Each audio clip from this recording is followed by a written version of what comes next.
For the last decade, the path to wealth has seemed to be paved with tech stocks, crypto, and other high-flying digital assets.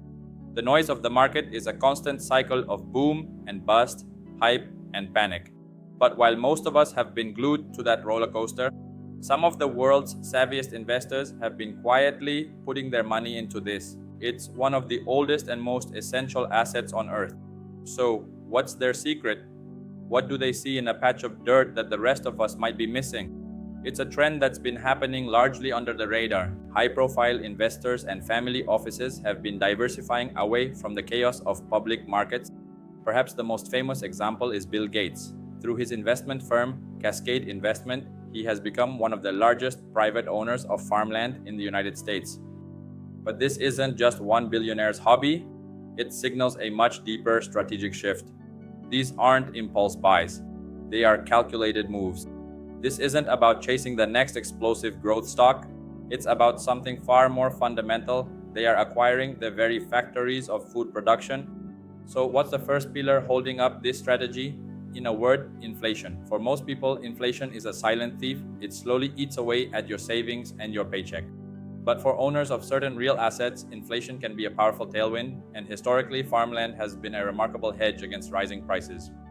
The logic is simple. When inflation drives up the cost of everything, that includes food. The USDA reported that US cropland values have surged by a staggering 48% since 2020.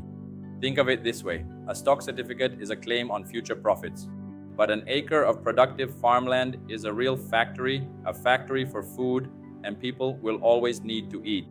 The second reason the ultra-wealthy are drawn to farmland is its role as a powerful portfolio stabilizer. The stock market is an emotional roller coaster. Farmland operates on a completely different rhythm. Historically, farmland returns have shown a low correlation with the stock market. When stocks are crashing, the corn in Iowa doesn't stop growing. This provides a level of diversification that's incredibly hard to find. Warren Buffett explains this mindset with a famous analogy. He says you should view an investment like a farm. You don't sell it just because some frantic neighbor yells a lower price at you. The final piece of the puzzle is the most powerful of all, the unbreakable law of scarcity. Mark Twain famously said, "Buy land, they're not making it anymore." That old saying has never been more true. The global population is projected to hit 9.7 billion people by 2050. To feed everyone, we'll need to produce far more food. Yet, the amount of productive farmland is finite. Worse, it's shrinking. Every day in the US alone, about 2,000 acres of farmland are lost to development. Rising demand and falling supply, that is the formula for long-term value. You might think this is only for billionaires, but there are ways for everyday investors to get a piece of the action through REITs like Farmland Partners and Gladstone Land. This massive shift into farmland is a quiet alarm bell. It signals a move toward real tangible value. If you found this valuable, make sure to subscribe and hit that notification bell.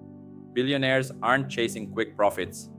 They're betting on the most fundamental human need, the need to eat. In a world of uncertainty, that might just be the smartest investment of all.